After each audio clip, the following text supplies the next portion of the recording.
வல்லமையின் ராஜாவே, வழிநடத்துகிற ஆண்டவரே, உம்மை ஸ்தோத்தரித்து துதித்து இந்த மாதத்திலே 3வது ஓய்வு நாளிலே கர்த்தரை தொழுது கொண்டு துதித்து இந்த சத்திய வார்த்தைகள், ஆண்டவருடைய பிரமாணங்கள், ஆண்டவருடைய மனிதர்களை நீர் ஆசீர்வதித்து பாதுகாத்த தியான வசனங்களை அடியேன் தியானித்து விதைக்கிறேன். கர்த்தர் அது ஆசீர்வதியும். இதை கேட்கின்ற குடும்பத்தில் இருக்கின்ற அநேக தாய்மார்களையும் ஐயாமார்களும் சகோதரன் சகோதரியும் ஆசீர்வதியும். முதுகரம் அவர்களோடு இருந்து இந்த யூடியூப்பில் பார்க்க அனைத்து கூடவில்லை நீர் ஆசீர்வதித்து நீர் பாதுகாத்து ஆண்டவரே, அவர்களை உங்களுடைய கருத்திலே மறைக்கும்படி அக்ஷேபிக்கிறேன். இந்த வசனங்கள் மூலமாய் கர்த்தாவே நீர் பேசும், ஒவ்வொருவரும் கேட்கட்டும். இயேசு நாமத்தில் பிதாவே. ஆண்டவராகி இயேசு நாமத்திலே இந்த மாதத்தின் 3வது பரிசுத்தமான ஓய்வு நாளிலே கர்த்தரை தேடும்படியாக, கர்த்தரை துதிக்கும்படியாக ஸ்தோத்தரித்து ஆண்டவருடைய வார்த்தைகளை தியானித்து ஒரு சில வசனங்களை நான் விதைக்க ஆயத்தப்பட்டுள்ளேன். கர்த்தர் இரக்கமுள்ள ஆண்டவர், அவர் உருக்கமுள்ள தேவன், நீடிய சாந்தமுள்ள கடவுள், கருணை கடலாகிய கிறிஸ்து, கருணாமூர்த்தியாகிய இரட்சகர். அவரை தேடுகிற ஒவ்வொருவரையும் தேவன் கைவிடாமல் பாதுகாத்து பத்திரப்படுத்துவார் என்று சொல்லி விசுவாசிக்கின்றேன். ஆண்டவருடைய நாம மகிமைக்கென்றே செபித்து 7 மாதங்கள் இந்த 2025ஆம் ஆண்டிலே கடவுள் கிருபையாய் பத்திரப்படுத்தி முடித்து 8வது மாதத்திற்குள்ளே 3வது வாரத்தை தேவன் ஆசீர்வதித்து கொடுத்திருக்கிறார். இந்த ஆசீர்வாதத்தின் மூலமாய் வேத வார்த்தைகளில் தேவன் கொடுக்கப்பட்ட ஆசீர்வாத வார்த்தைகளை சிலரை தியானித்து அந்த வார்த்தை மூலமாய் திருமறை என்ன சொல்கிறதோ அந்த திருமறையின் வார்த்தையின்படி சத்திய வார்த்தைகளை அடியேன் விதைக்கின்றேன். ஆண்டவருடைய ஆசீர்வாதம் பெருகட்டும். கேட்கின்ற ஒவ்வொரு குடும்பமும் ஆசீர்வதிக்கட்டும். இன்றைக்கு உள்ள செய்தி ஆதியாகமம் 28வது அதிகாரம் 15வது வசனம் விதமாக கூறுகிறது. நான் உன்னோடே இருந்து நீ போகிற இடத்தில் எல்லாம் உன்னை காத்து இந்த தேசத்திற்கு உன்னை திரும்பி வர பண்ணுவேன். நான் உனக்கு சொன்னதை செய்யும் அளவும் உன்னை கைவிடுவதில்லை என்றார். ஆண்டவருடைய ஆசீர்வாதம் ஆபிரகாமின் தேவனாகிய கடவுள் ஈசாக்கின் கர்த்தராய் இருந்து ஈசாக்கினுடைய கர்த்தர் யாக்கோவை ஆசீர்வதிப்பதற்காகவே ஆண்டவர் இந்த வசனத்தை வெளிப்படுத்துகிறார். நான் உன்னோடே இருந்து நீ போகிற இடத்திலெல்லாம் உன்னை காத்து இந்த தேசத்திற்கு உன்னை திரும்பி வர பண்ணுவேன். நான் சொன்னதை செய்யும் அளவும் உன்னை கைவிடுவதில்லை என்றார். ஒருவேளை வெளிநாடுகளிலே, வெளி மாநிலங்களிலே, வெளி மாவட்டங்களிலே இருக்கின்ற குடும்பத்தின் பிள்ளைகள் கஷ்டத்திலேயும் கடன் சுமைகளிலேயும் பாரத்தோடு துக்கத்தோடும் தன்னுடைய சொந்த இருப்பிடங்களை விட்டு வெவ்வேறு பகுதிகளிலே சென்று வாழ்வதற்காக வாழ்ந்து கொண்டிருக்கிற குடும்பத்தின் பிள்ளைகளையும் ஆண்டவர் ஆசீர்வதிப்பார். ஆண்டவர் அந்த குடும்பத்தின் பிள்ளைகள் தேவையை சந்திக்க உதவி செய்வார். எப்படி யாக்கோபு தன்னுடைய குடும்பத்தினுடைய சகோதரருக்காக பயந்து ஓடினாரோ, இந்த தேசத்தை விட்டு சென்றாரோ, செல்கின்ற போது ஆண்டவர் அவரோடு இருந்து இந்த ஆசீர்வாத வார்த்தைகளை கொடுத்ததினாலே யாக்கோவை தேவன் ஆசீர்வதித்து இஸ்ரவேல் என்று பெயர் வைத்து அந்த இஸ்ரவேலுடைய கோத்திரங்கள் 12 கோத்திரங்களாக ஆண்டவர் பழுகி பெருகச் செய்தார். ஒரு தேசத்தை நிரப்பி அந்த தேசத்தில் இஸ்ரவேல் கோத்திரங்கள் அதிகமாய் காணப்பட்டது என்று சொல்லி காணுகின்றோம். யாக்கோபு பயந்து நடுங்கி சகோதரனுக்காக வெளியே ஓடுகின்றார், அங்கலாய்த்து ஓடுகின்றார். எங்கு செல்வோம்? எப்படி நாம் வாழப்போகின்றோம்? நம் சகோதரன் நம்மை துன்புறுத்துகின்றாரே, அடிக்கின்றார்களே, கொலை செய்ய பார்க்கின்றானே, நான் வாழ்வதற்கு வழி தேடி நான் எங்கு செல்வேன் என்று சொல்லி அவன் ஓடுகின்றார். ஒரு ஆற்றங்கரையிலே சென்று யாக்கோபு அங்கே படுத்திருக்கின்றார். இரவாகிவிட்டது, கடந்து செல்ல முடியவில்லை. அந்த ஆற்றை கடப்பதற்குள் இருளடைந்தது. ஆகவே அந்த இடத்திலே ஒரு கல்லை வைத்து தலையை சாய்த்து படுத்தார் என்று காண்கின்றோம். அவ்விதமாக படுத்திருக்கின்ற போது யாக்கோபு ஒரு சொப்பனத்தை காண்கின்றார். ஒரு ஏணி மேலே வானத்திற்கும் பூமிக்கும் கீழே இருந்தது என்று பார்க்கின்றோம். அந்த ஏணியின் மூலமாய் தேவதூதர்கள் ஏறுகிறதையும் இறங்குகிறதையும் காண்கின்றார். அந்த இடத்திலே தேவன் வாசம் பண்ணுகிறார் என்று நினைத்து, ஆண்டவர் நம்மை ஆசீர்வதிப்பார் என்று நினைத்து தேவதூதர்களை இறுக பிடித்து யாக்கோபு பற்றி கொண்டார். விடுகின்ற வேலையிலேயே தேவதூதர்கள் செல்லாமல் யாக்கோவுக்கு ஒரு ஆசீர்வாதத்தை கொடுக்கின்றார். அந்த ஆசீர்வாதத்தின் மூலமாய் யாக்கோபு ஆதியாகமம் 28:6 யாக்கோபு நித்திரை தெளிந்து விழித்த போது மெய்யாகவே கர்த்தர் இந்த ஸ்தலத்தில் இருக்கிறார், இதை நான் அறியாதிருந்தேன் என்றான். இது தேவனுடைய வீடே அல்லாமல் இது வானத்தின் வாசல் என்று சொன்னார். இது தேவனுடைய வீடே அல்ல, இது வானத்தின் வாசல். என் ஆண்டவர் என்னை கண்டார், என்னுடைய அங்கலாய்ப்பை கண்டார், என்னுடைய கஷ்டங்களை கண்டார். நான் வெகு பாடுபட்டு நான் இந்த ஸ்தலத்தை விட்டு நான் வேறு திசைக்கு நோக்கி நான் வாழ செல்கின்றனே என்று சொல்லி புலம்பி அழுது சென்ற யாக்கோவை தேவதூதன் சந்தித்து தேவனுடைய ஆசீர்வாதங்களை யாக்கோவு போராடி பெற்று கொண்டதினாலே தான், அவருடைய ஆசீர்வாதத்தின் மூலமாய், ஆண்டவருடைய ஆசீர்வாதத்தின் மூலமாய் தான் யாக்கோவினுடைய சந்ததிகள் 12 பிள்ளைகள் 12 கோத்திரங்களாய் பிரிந்து இஸ்ரவேல் தேசத்தை நிரப்பியது என்று சொல்லி காண்கின்றோம். இந்த நாளிலும் வேலையிலும்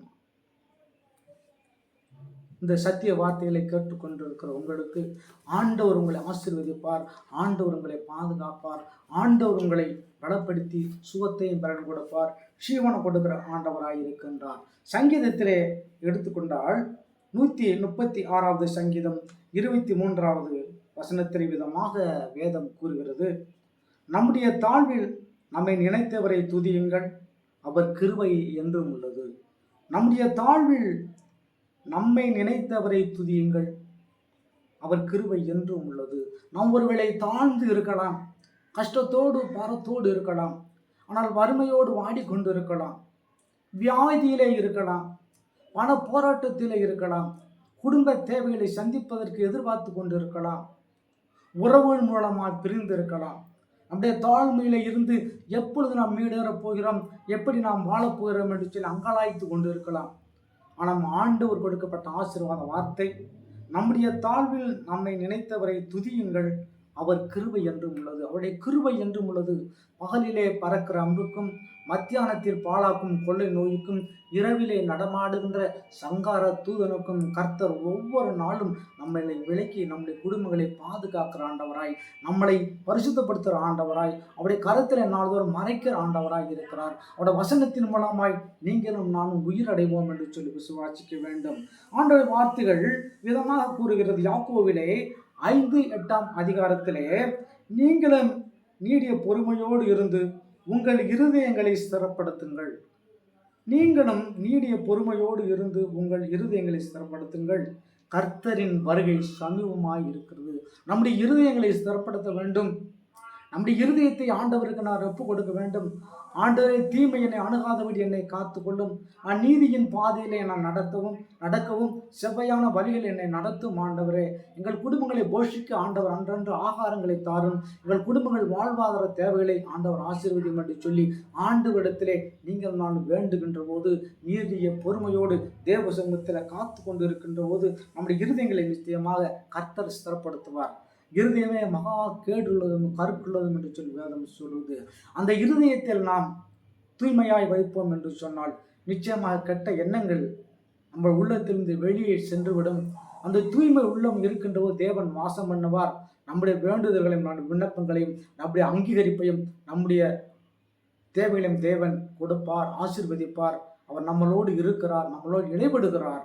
ஒருவேளை பார்க்கின்றோம், ஆண்டவராய் கிறிஸ்துவோடு இருந்த 12 சீடர்கள் ஆண்டவரிடத்தில் ஒவ்வொரு காரியத்திலும், தகப்பனே, ஆண்டவரை இயேசுவே, நான் ஒவ்வொரு காரியத்தையும் நான் எப்படி கேட்க வேண்டும், நம் உம்மிடத்திலே எப்படி நாங்கள் கற்றுக்கொள்ள வேண்டும் என்று சொல்லி கேட்கின்ற போது ஆண்டவர் ஒவ்வொரு காரியத்தையும் 12 சீடர்களுக்கும் விலகி காட்டுகின்றார். மத்தேயுனுடைய எழுதிய வசனத்திலே, சுவிசேஷத்திலே வேதம் விதமாக சொல்கின்றது. 6:6 மத்தேயு எடுத்துக்கொள்ளுங்கள். 6ஆம் அதிகாரம் 6வது வசனம் விதமாக ஆண்டவர்களுக்கு போதித்த வார்த்தை என்ன? நீயோ ஜெபம் பண்ணும்போது உன் அறை வீட்டுக்குள் பிரவேசித்து உன் கதவை பூட்டி அந்தரங்கத்தில் இருக்கிற உன் பிதாவை நோக்கி ஜெபம் பண்ணு. அப்பொழுது அந்தரங்கத்தில் பார்க்கிற உன் பிதா வெளியரங்கமாய் உனக்கு பலன் அளிப்பார். நீயோ ஜெபம் பண்ணும்போது உன் அறை வீட்டுக்குள் பிரவேசித்து உன் கதவை பூட்டி அந்தரங்கத்தில் இருக்கிற பிதாவை நோக்கி ஜெபம் பண்ணு. அப்பொழுது அந்தரங்கத்தில் பார்க்கிற ஒரு உன் பிதா வெளியரங்கமாய் உனக்கு பலனளிப்பாய். நீங்கள் நானும் ஆண்டவரை ஆராதிக்கிற பிள்ளைகளாக இருப்போம் என்று சொன்னால், தேவனிடத்தில் இருந்து கேட்க வேண்டும் என்று சொன்னால், நீ உன் வீட்டில் இருக்கின்ற அறை வீட்டிலே பூட்டி ஆண்டவரிடத்திலே வேண்டுதல் செய். ஆண்டவரே, எனக்கு தேவையான காரியங்கள் என்னென்னது இருக்கின்றது இயேசுவே, என் குடும்ப காரியங்கள் எப்படி இருக்கின்றது ஆண்டவரே, எனக்கு விரோதமாக எத்தனையோ சத்துருக்கள் வருகின்றார்கள், பணி நிமித்தமாக எனக்கு நெருக்கடிகள் பண்ணுகிறார்கள், மாறுதல் கிடைக்காமல் பல ஆண்டுகளாய் நான் தவித்து கொண்டிருக்கின்றேன், இதற்கு உரிய விடைகள் கிடைக்கவில்லை, எத்தனையோ முறை நான் மேல்முறையீடு செய்து எனக்கு கிடைக்கவில்லை என்று சொல்லி ஒவ்வொரு அதிகாரிகள் பணி செய்கின்ற இடங்களிலே அநேக துன்பங்கள் துயரம் இருந்து அவர்களும் அங்கலாய்த்து கொண்டு இருப்பார்கள் என்று சொன்னால், நீ அறை வீட்டுக்குள்ளே உன்னுடைய இல்லத்திலே கதவை பூட்டி ஆண்டவரிடத்திலே வேண்டுதல் செய். உனக்கும் தேவனுக்கும் உள்ள உறவை புதுப்பித்துக் கொண்டு வானத்தையும் பூமியை படைத்த சர்வ வல்லமையுள்ள தேவனாய கடவுளை நோக்கிப்பார். அப்பொழுது தேவன் உனக்கு வானத்து பலகணிகளை திறந்து இடங்களா போக மட்டும் உனக்கு ஆசீர்வாதத்தை கொடுப்பார். உன் வேண்டுதலும் உன் விண்ணப்பங்களும் தேவன் அங்கீகரித்து ஆசீர்வதிப்பார், நிறைவான பலனை கொடுப்பார். எந்தெந்த காரியங்களுக்காக எந்தெந்த குடும்பங்கள் ஆண்டவர் நோக்கி முழங்காலம் முடக்கி ஜெபித்து தேவ பாதத்திலே கேட்கின்றார்களோ அவர்களுக்கு நிச்சயமாக கர்த்தர் வெளியரங்கமாய் பலன் கொடுப்பார். நம்மளை ஆசீர்வதிக்கிற ஆண்டவராக இருக்கிறார், நம்மளை பாதுகாக்கிற தேவனாய் இருக்கிறார், நம்மளை பத்திரப்படுத்தக்கூடிய கிறிஸ்து நம்மளோடு இருக்கிறார், நம்மளோடு இழைக்கிறார். நீ போக்கின வரத்தில் பெரியான் துரத்தும் நான் உன்னோடு இருப்பேன் என்று சொல்லி வேதம் சொல்லுகிறது. நான் உன்னை விட்டு விலகுவதும் இல்லை, உன்னை கைவிடுவதும் என்று ஆண்டவருடைய ஆசீர்வாதம் கொடுக்கிறது. விதமாக இந்த ஆசீர்வாதத்தை சுதந்திரத்துக் கொள்ள வேண்டும் என்று சொன்னால் திருமறை சட்டம் என்ன சொல்லுகிறது? பரிசுத்த வேதாகமத்தில் இருக்கின்ற பைபிளிலே நீதியின் பாதைகளை பதிவு செய்யப்பட்ட இந்த வார்த்தைகளை நீங்களும் நானும் ஆராதித்து கேட்டு அதன்படி நடந்தோம் என்று சொன்னால் கர்த்தர் நிச்சயமாக உங்களை வாழாக்காமல் தலையாக்குவார், உங்களை கீழாக்காமல் மேலாக்குவார், உங்களை ஆசீர்வதித்து உங்களை சந்ததியும் ஆசீர்வதித்து ஆண்டவர் பழகி பெருக பண்ணுவார் என்று சொல்லி விசுவாசிக்கின்றேன். இறுதியாக எடுத்துக்கொள்ளக்கூடிய வேதவசன விதமாக சொல்கின்றது, எசேக்கியேல் 36:19 விதமாக வேதம் சொல்வது. எசேக்கியேல் 36:19 இதோ நான் உங்கள் பட்சத்திலிருந்து உங்களை கண்ணோக்குவேன், நீங்கள் பண்படுத்தப்பட்டு விதைக்கப்படுவீர்கள். வேதம் விதமாக ஆசீர்வாத வார்த்தைகளை சொல்கிறது. இதோ நான் உங்கள் பட்சத்தில் இருந்து உங்களை கண்ணோக்குவேன், நீங்கள் பண்படுத்தப்பட்டு விதைக்கப்படுவீர்கள். நாம் பண்படுத்தப்பட்ட நிலத்தை விதைக்கப்பட்ட விதையைப் போல நிலத்திலே விளைகின்ற பயிர்களைப் போல முளைக்கின்ற பயிர்களைப் போல தானியம் கொடுக்கின்ற விதையைப் போல பண்படுத்தப்பட்ட நிலத்திலே பண்படுத்தப்பட்ட விதை எப்படி விதைத்து அதை அறுவடை செய்வதற்கு அதிக பலனை பூமியிலே கொடுக்கின்ற ஆண்டவர் அவ்விதமாக நம்முடைய உள்ளத்தை குறித்து நம்முடைய வார்த்தையும் குறித்து எசேக்கியேல் 36:19 அன்றையுள்ள காலகட்டத்தில் இஸ்ரவேலுடைய மக்களுடைய மனம் திரும்புதலை குறித்து ஆண்டவர் கொடுக்கப்பட்ட அந்த அறைகோள் வார்த்தை தான், இதோ நான் உங்கள் பட்சத்திலிருந்து உங்களை கண்ணோக்குவேன், நீங்கள் பண்படுத்தப்பட்டு விதைக்கப்படுவீர்கள் என்று வேதம் சொல்கிறது. பண்படுத்தப்பட்ட உள்ளம் விதைக்கப்படுகின்ற போது அவைகள் நன்கு பயிராய் வளர்ந்து அறுவடைக்குரிய ஒரு காலத்தில் அறுவடை செய்து விவசாயிகள் அதை களஞ்சியத்திலே சேர்ப்பார். இதுதான் நம்முடைய உள்ளம் பண்படுத்தப்பட வேண்டும். நம் உள்ளத்திலே சீரான செயல்படக்கூடிய எண்ணங்கள் வேண்டும். நீதியோடு நியாயத்தோடு நன்மை தீமை அறிந்து நாம் வாழ வேண்டும் என்று சொல்லி திருமறை கட்டளையிட்டிருக்கின்றது. விதமாக இந்த வசனத்தின் மூலமாய் கேட்டுக்கொண்டு இருக்கின்ற என் உறவுகளாய், என் ஜனங்களாய், சமுதாயமாய், வெவ்வேறு மக்களாய், உயர்ந்தவர்களாய், வேறு ஜாதி இனத்தலாய் இருக்கின்றவர்கள் இதை கேட்டுக்கொண்டு இருந்தால் நிச்சயமாக உங்களை கர்த்தர் உள்ளத்தை தொடுவார், உங்களை ஆசீர்வதிப்பார். உங்கள் குடும்பம் ஆசீர்வதிக்கப்பட்டு சமாதானத்தின் பாதையிலே சந்தோஷத்தோடு வழிநடத்துவார். கர்த்தர் உங்களை நீதியின் கரத்தில் ஏந்தி உங்களை தாங்கி தப்புவித்து சுமப்பார் என்று சொல்லி விசுவாசிக்கின்றேன். ஆண்டவர் தாமே இந்த வார்த்தைகள் ஆசீர்வதிப்பார் என்று சொல்லி விசுவாசித்து, கர்த்தாவே நாம மகிமைக்கண்டே செபித்து நாம மகிமைக்கண்டே துதித்து ஸ்தோத்தரிக்கின்றேன். இந்த சத்திய வார்த்தைகள் எங்கு செல்கின்றதோ அவ்விடத்தெல்லாம் தேவன் ஒவ்வொருவராய் பேராய் தொட்டு நீர் ஆசீர்வதிக்கும்படி அக்ஷபிக்கிறேன். ராஜா வல்லம் எங்க பாயட்டும், ஒருவேளை கண்ணீரோடு கம்பளையோடு வேண்டுதல் விண்ணப்பம் செய்து கொண்டிருக்கின்ற குடும்பத்தின் பிள்ளைகளை ஆண்டவர் கண்ணை நீர் தொட்டு அவர்கள் ஆசீர்வதியும் இயேசுவே. ஒரு பணி இடத்திலே ஆண்டவரே, அருமையான ஒரு சகோதரன் பணியிலே அநேக நெருக்கப்பட்டு துன்பத்தோடு அந்த இடத்தை விட்டு நான் விலகிச் செல்வேன் என்று சொல்லி இடமாறுதலுக்காக ஆண்டவரே 3-4 முறை அலைந்து எழுதி கேட்டும் கிடைக்காத ஒரு சகோதரன் கண்ணீரோடு இந்த வசனத்தை கேட்டுக்கொண்டு இருக்கின்றார். அவருக்கு ஆண்டவராய் கிறிஸ்து இந்த ஆண்டில் இறுதிக்குள்ளே வெளி ஊரிலே வெளி இடத்திலே ஒரு மாற்றலை கர்த்தர் நிச்சயமாக கொடுப்பார். உன் உள்ளம் சோர்ந்து போக வேண்டாம். ஒவ்வொருவரையும் தேவன் ஆசீர்வதிங்க, பலப்படுத்துங்க. தேவன் தாமே திருவசனத்தை ஆசீர்வதிப்பாராக. ஆமென். என் ஆத்துமாவே கர்த்தரை ஸ்தோத்திரி, என் முழு உள்ளமே பரிசுத்த நாமத்தை ஸ்தோத்திரி. என் ஆத்துமாவே கர்த்தரை ஸ்தோத்திரி, கர்த்தர் செய்த சகல உபகாரங்களையும் மறவாதே. யாவருக்கும் ஸ்தோத்திரம். கர்த்தராய் கிறிஸ்து உங்களை